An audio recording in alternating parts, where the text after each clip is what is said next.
Hi friends, ಎಲ್ಲರಿಗಿದ್ದೀರಾ? ಎಲ್ಲರೂ ಚೆನ್ನಾಗಿದೆ ಅಂತ ಭಾವಿಸ್ತಾ ಇವತ್ತು ಅಕ್ಕಿ ಹಿಟ್ಟಿನಿಂದ ಒಂದು ಸ್ವೀಟ್ ಮಾಡೋಂತ ರೆಡಿ ಮಾಡ್ತಾಯಿದ್ದೀನಿ. ಬನ್ನಿ ಹೇಗೆ ಮಾಡೋಂತ ನೋಡೋಣ. ತುಂಬ ಕಡಿಮೆ ಸಾಮಗ್ರಿಲಿ ಮಾಡ್ಕೋಬೋದು ಮತ್ತು ಬೇಗನೆ ಆಗುತ್ತೆ. ಒಂದು ಹಾಫ್ ಆನ್ ಅವರ್ಲಿ ರೆಡಿ ಆಗುತ್ತೆ.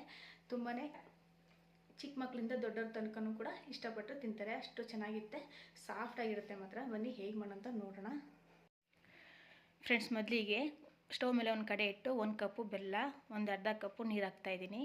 ಇದು ಸ್ವಲ್ಪ ಬೆಲ್ಲ ಎಲ್ಲ ಕರಗಿ ಒಂದು ಕುದಿ ಬಂದರೆ ಸಾಕು. ಬೆಲ್ಲ ಸ್ವಲ್ಪ ಕುದಿಬೇಕು ಅಷ್ಟೇ, ಜಾಸ್ತಿ ಏನಿಲ್ಲ. ಪಾಕೇನ ಬರೋದೇನು ಬೇಡ. ನೋಡಿ, ಇವಾಗ ಕುದ್ದಾಗಿದೆ. ಇವಾಗ ಇದನ್ನು ಒಂದು ಸೈಡ್ಗೆ ಎತ್ತಿಟ್ಕೊಳ್ಳೋಣ. ಇವಾಗ ಅದೇ ಕಡೆಗೆ ಒಂದು ಸ್ವಲ್ಪ ಡ್ರೈ ಫ್ರೂಟ್ಸ್ನ ಫ್ರೈ ಮಾಡ್ಕೊಳ್ಳೋಣ. ಇದಕ್ಕೆ ಗೋಡಂಬಿ ಮತ್ತು ಬಾದಾಮಿ ಮಾತ್ರ ಹಾಕ್ತಾಯಿದ್ದೀನಿ. ಇದನ್ನು ಸ್ವಲ್ಪ ಚೆನ್ನಾಗಿ ಫ್ರೈ ಮಾಡಿ ಇವಾಗ ಇದನ್ನು ತಣ್ಣಗಾಗಲಿಕ್ಕೆ ಎತ್ತಿಟ್ಕೊಳ್ಳೋಣ. ಇವಾಗ ಇದನ್ನು ಅದೇ ಕಡೆಗೆ ಇವಾಗ 1 ಕಪ್ಪು ಅಕ್ಕಿ ಹಿಟ್ಟನ್ನು ಕೂಡ ಹಾಕ್ತಾಯಿದ್ದೀನಿ. ಅಕ್ಕಿ ಹಿಟ್ಟು ಸ್ವಲ್ಪ ಕಲರ್ ಚೇಂಜ್ ಆಗಬೇಕು ಮತ್ತು ಸ್ವಲ್ಪ ಫ್ಲೇವರ್ ಬರ್ತಾ ಇರಬೇಕು. ಅಲ್ಲಿ ತನಕ ಚೆನ್ನಾಗಿ ಮೀಡಿಯಮ್ ಉರಿಯಲ್ಲೇ ಫ್ರೈ ಮಾಡ್ತಾ ಇರೋಣ. ನೋಡಿ, ಇವಾಗ ಇದು ಫ್ರೈ ಆಗೋಷ್ಟರಲ್ಲಿ ಡ್ರೈ ಫ್ರೂಟ್ಸ್ ಇವಾಗ ತಣ್ಣಗಾಗಿರುತ್ತೆ. ಇದನ್ನು ಸ್ವಲ್ಪ ಪೌಡ್ರ್ ಮಾಡ್ಕೊಬೋಣ. ಇದನ್ನು ಒಂದು ಮಿಕ್ಸರ್ ಜಾರ್ಗೆ ಈ ಥರ ಮಕ್ಕಳು ಮಾಡ್ಕೊಡ್ರಿಂದ ತುಂಬಾ ಹೆಲ್ತಿಯಾಗಿರುತ್ತೆ ಮಾತ್ರ. ಇವಾಗ ಒಂದು ದೊಡ್ಡ ಸ್ಪೂನಲ್ಲಿ ಕೊಬ್ಬರಿ ತುರಿ ಹಾಕ್ತಾಯಿದ್ದೀನಿ ಸ್ವಲ್ಪ, ಮತ್ತು ಪೌಡ್ರ್ ಮಾಡ್ಕೊಂಡಂಥ ಡ್ರೈ ಫ್ರೂಟ್ಸ್ನ ಕೂಡ ಹಾಕ್ತಾಯಿದ್ದೀನಿ. ಒಂದು ಅರ್ಧ ಟೇಬಲ್ ಸ್ಪೂನಷ್ಟು ಏಲಕ್ಕಿ ಪೌಡರ್. ಇವಾಗ ಒಂದು ಸಲ ನೀಟಾಗಿ ಮಿಕ್ಸ್ ಮಾಡಿ ಆವಾಗಲೇ ಬೆಲ್ಲನ ಕರಗಿಸಿ ಇಟ್ಕೊಂಡಿದ್ದೀನೋ ಅದನ್ನು ಕೂಡ ಇಲ್ಲಿಗೆ ಹಾಕ್ತಾಯಿದ್ದೀನಿ. ಇವಾಗ ತುಂಬಾ ಚೆನ್ನಾಗಿ ಬರುತ್ತೆ ಫ್ರೆಂಡ್ಸ್. ಮಾತ್ರ ಸಾಫ್ಟಾಗಿರುತ್ತೆ ಮಾತ್ರ. ಬಾಯಿಗೆ ಹಾಕಿದ್ರೆ ಹಾಗೇ ಕರಗೋಗುತ್ತೆ, ಅಷ್ಟು ಚೆನ್ನಾಗಿರುತ್ತೆ ಮಾತ್ರ. ಆದರೆ ಹಾಲು ಹಾಕೋದ್ರಿಂದ ಸ್ವಲ್ಪ ಜಾಸ್ತಿ ದಿನ ಇದನ್ನು ಇಟ್ಕೊಳ್ಳೋಕ್ಕಾಗಲ್ಲ. ಒಂದು 2 ರಿಂದ 3 ದಿನದೊಳಗಡೆ ಇದನ್ನು ಖಾಲಿ ಮಾಡಿದ್ರೆ ಸಾಕು. ಫ್ರಿಜ್ ಇದ್ದರೆ ಇಟ್ಕೋಬೋದು, ಆದರೆ ತುಂಬ ದಿನ ಫ್ರಿಜ್ಜಲ್ಲಿ ಇಡಬಾರ್ದು. ಹಾಗಾಗಿ ನಾನು ಒಂದು 2 ರಿಂದ 3 ದಿನ ಇಟ್ಕೊಂಡು ತಿಂದರೆ ಸಾಕು ಅಷ್ಟೇ. ಈಗ ಇದಕ್ಕೆ 1-2 ಕಪ್ಪು ಹಾಲು ಕೂಡ ಹಾಕ್ತಾಯಿದ್ದೀನಿ. ಹಾಲನ್ನ ಚೆನ್ನಾಗಿ ಕುದಿಸಿ ಹಾಕಬೇಕು. ಹಸಿ ಹಾಲು ಹಾಕಿದ್ರೆ ಹಸಿ ಹಸಿಯಾಗಿರುತ್ತೆ, ಅಷ್ಟು ಚೆನ್ನಾಗಿರಲ್ಲ. ಇವಾಗ ಒಂದು ಸಲ ನೀಟಾಗಿ ಮಿಕ್ಸ್ ಮಾಡಿ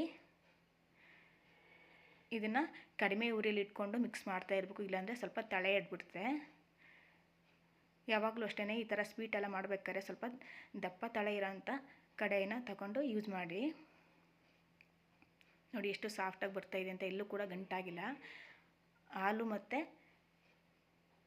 ಬೆಲ್ಲದ ಪಾಕ ಎಲ್ಲ ನೀಟಾಗಿ ಅಬ್ಸರ್ವ್ ಮಾಡ್ಕೊಂಡಿದೆ. ಇವಾಗ 1-2 ಟೇಬಲ್ ಸ್ಪೂನು ತುಪ್ಪ ಕೂಡ ಹಾಕೋಣ. ತುಪ್ಪ ಹಾಕೋದ್ರಿಂದ ಫ್ಲೇವರು ಸಖತ್ತಾಗಿರುತ್ತೆ ಮಾತ್ರ. ಸಾಫ್ಟಾಗಂತೂ ತುಂಬಾ ಚೆನ್ನಾಗಿ. ನೋಡಿ ಫ್ರೆಂಡ್ಸ್ ಹೇಗೆ ಬಂದಿದೆ ಅಂತ, ಎಲ್ಲೂ ಕೂಡ ತಳನೂ ಕೂಡ ಅಂಟಿಲ್ಲ, ಅಷ್ಟು ಚೆನ್ನಾಗಿ ಬಂದಿದೆ. ಇವಾಗ ನೋಡಿ ಸ್ವಲ್ಪನೂ ಕೂಡ ಕೈಗೆ ಅಂಟ್ತಾ ಇಲ್ಲ. ಇವಾಗ ಇದನ್ನು ಉಂಡೆ ಮಾಡ್ಕೊಳ್ಳೋಣ. ಸ್ವಲ್ಪ ತಣ್ಣಗಾದ್ಮೇಲೆ ಮಾಡ್ಕೋಬೇಕು, ತುಂಬ ಬಿಸಿ ಇರುತ್ತೆ. ನಿಮ್ಗೆ ಯಾವ ಸೈಜ್ ಬೇಕೋ ಆ ಸೈಜ್ ಮಾಡ್ಕೋಬೋದು, ತುಂಬಾ ಚೆನ್ನಾಗಿರುತ್ತೆ ಮಾತ್ರ. ಇವಾಗ ನಾನು ಕೊಬ್ಬರಿನ ಸ್ವಲ್ಪ ಪೌಡ್ರ್ ಮಾಡಿ ಇಟ್ಕೊಂಡಿದ್ದೀನಿ. ಅದರ ಮೇಲ್ಗಡೆ ಎಲ್ಲ ಸ್ವಲ್ಪ ಈ ಥರ ಗಾರ್ನಿಷ್ಗೋಸ್ಕರ ಇಟ್ಕೊತಾ ಇದ್ದೀನಿ. ಇವಾಗ ಎಲ್ಲ ಉಂಡೆನೂ ಕೂಡ ಹಾಗೇ ಮಾಡ್ಕೊಳ್ಳೋಣ. ನೋಡಿ, 1 ಕಪ್ ಅಕ್ಕಿ ಹಿಟ್ಟಿಂದ ಇಷ್ಟೆಲ್ಲ ಲಡ್ಡುಗಳಾಗಿದೆ. ಸೂಪರಾಗಿದೆ ಮಾತ್ರ. ಫ್ರೆಂಡ್ಸ್, ಬನ್ನಿ ಇವಾಗ ಅಕ್ಕಿ ಹಿಟ್ಟಿನಿಂದ ಮಾಡಿರೋಂಥ ಸ್ವೀಟ್ನ ಟೇಸ್ಟ್ ಮಾಡಿ ನೋಡೋಣ ಹೇಗಾಗಿದೆ ಅಂತ. ನೋಡಿ, 1 ಕಪ್ ಅಕ್ಕಿ ಹಿಟ್ಟಿಂದ ಎಷ್ಟೊಂದು ಸ್ವೀಟ್ ಆಗಿದೆ ಅಂತ. ತುಂಬಾ ಚೆನ್ನಾಗಿ ಬಂದಿದೆ. ಫ್ಲೇವರ್ ಅಷ್ಟೇ ಸಖತ್ತಾಗಿದೆ.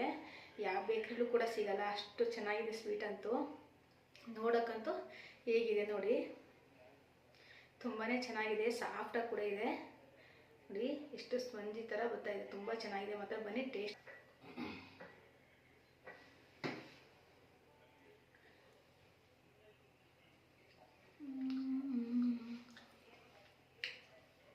ಮಸ್ತಾಗಿದೆ ಮಾತ್ರ.